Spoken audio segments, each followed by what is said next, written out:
नमस्कार मैत्रिणींनो, श्री स्वामी समर्थ. उद्या आहे श्रावणातला दुसरा सोमवार. त्यासोबतच या श्रावणातल्या दुसऱ्या सोमवारी आली आहे पुत्रदा भागवत एकादशी. तर आपल्याला या दिवशी भरपूर अशा सेवा करायच्या आहेत.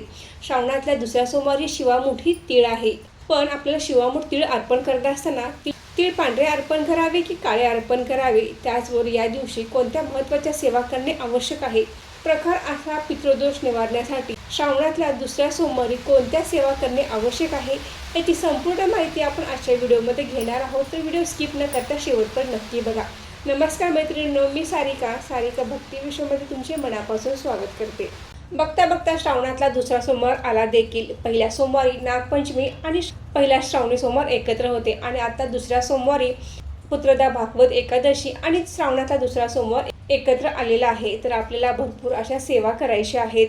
श्रावण महिन्यामध्ये भगवान शिवशंकरांचे शिवतत्व हे अधिक प्रमाणात कार्यरत असते, त्यामुळे आपण भरपूर अशा सेवा करायच्या आहेत आणि भगवान शिवशंकरांचा आशीर्वाद प्राप्त करून घ्यायचा आहे.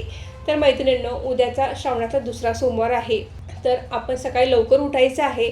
आपले घर अंगण स्वच्छ करून आपण शुचिर्भूत होऊन स्वच्छ कपडे परिधान करून नित्य देवपूजा करून घ्यायची आहे.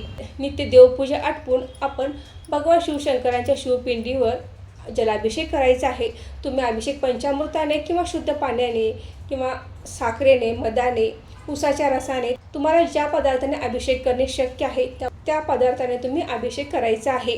तर भगवान शिवशंकरांच्या शिवपिंडीवर अभिषेक सकाळीच करावा का, तर असे नाही. आपण दिवसभरामध्ये भगवान शिवशंकरांच्या शिवपिंडीवर कधीही अभिषेक करू शकतो. तुम्हाला सकाळी शक्य नसेल तर तुम्ही संध्याकाळच्या वेळी केलं तर चालेल. ब्रह्ममुहूर्तापासून रात्री 12 वाजेपर्यंत तुम्ही कधीही अभिषेक करू शकता आणि सेवा देखील करू शकता. तर आपण या दिवशी भगवान शिवशंकरांच्या शिवपिंडीवर अभिषेक करून बेलपत्र, पांढरी फुले, धोत्र्याचे फूल, फळ अर्पण करायचं आहे. साखरेचा, दुधाचा किंवा फळांचा नैवेद्य दाखवायचा आहे आणि सेवा देखील करायची आहे. सेवेमध्ये तुम्ही जर शिवलीलामृत ग्रंथाचे पारायण करत असाल तर खूपच छान. तुम्हाला जर पारायण करणे शक्य नसेल तर शिवलीलामृत ग्रंथातील 11व्या अध्यायाचे जरूर वाचन करावे.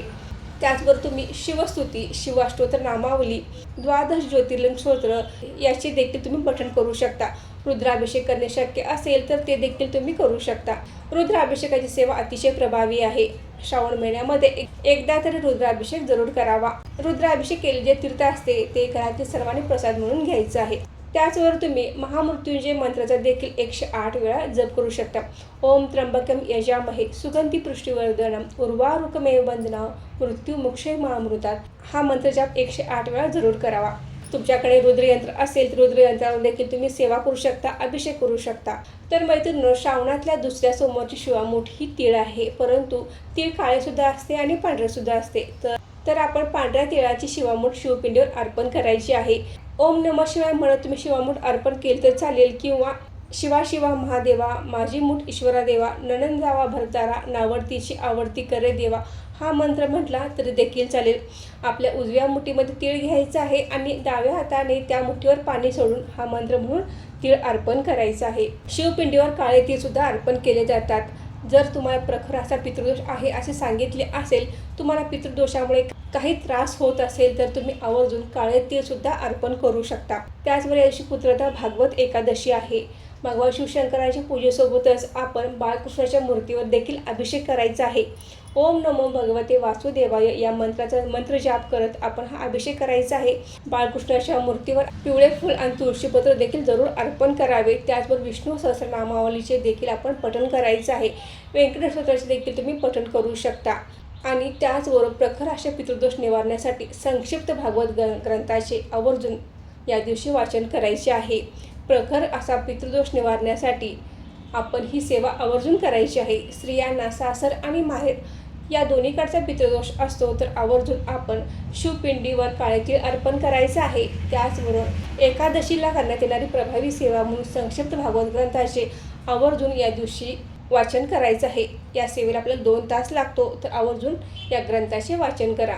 तुम्हाला सकाळी देवपूजेसोबत सकाळच्या कामामध्ये तुम्हाला जर वेळ मिळाला नसेल तर तुम्ही दुपारच्या वेळेसुद्धा या ग्रंथाचे वाचन केले तर चालेल. त्याचबरोबर तुम्ही प्रदोष काळात देखील भगवान शिवशंकरांची पूजा करून तुम्ही शिवामुठ अर्पण केली तरी देखील चालेल. अतिशय प्रभावी सेवा आहेत. आपण आवर्जून या श्रावणातल्या दुसऱ्या सोमवारी या सेवा करायच्या आहेत. त्याचबरोबर तुम्ही मंदिरात जाऊन देखील दर्शन घेऊ शकता. मंदिरात जाताना आपण घरातूनच एक तांब्यावर पाणी घेऊन जायचं आहे. शिवपिंडीवर अर्पण करायचं आहे. बेलपत्र, पांढरी फुले, पांढरे तीळ, पितृदोष असेल तर काळे तीळसुद्धा आपण शिवपिंडीवर अर्पण करायचं आहे. तेथे बसून देखील तुम्ही काही महत्त्वाच्या सेवा करू शकता. तर अशा पद्धतीने आपण श्रावणातल्या दुसऱ्या सोमवारी भगवान शिवशंकरांच्या पूजेसोबत बाळकृष्णाच्या मूर्तीची देखील अभिषेक करून पूजा करायची आहे.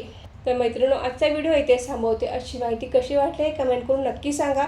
व्हिडिओ आवडल्यास व्हिडिओ लाईक करा, शेअर करा आणि सारिका भक्ती विश्व या यूट्यूब चॅनल सबस्क्राईब करा. धन्यवाद.